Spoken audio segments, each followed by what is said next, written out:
Decembarski mikro je u prodaji, a centralna tema ovog broja su 100 najboljih proizvoda u 2009. godini. Tu su prenosivi računari čija se baterija puni bežičnim putem, procesor koji ostavlja konkurente daleko za sobom i još 98 proizvoda koji su obeležili godinu koja je sada već na izmaku.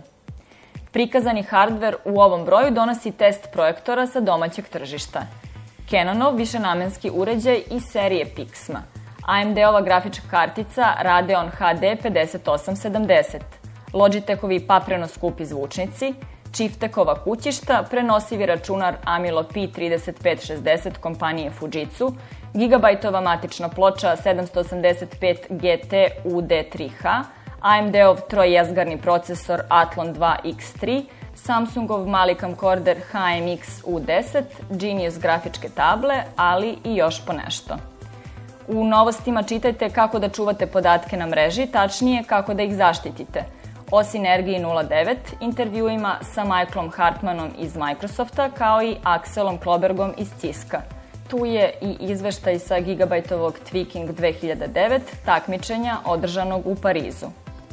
Mali savjeti vam pomažu da zaštitite privatnost na Facebooku, kao i kako da vodite besplatne telefonske konferencije.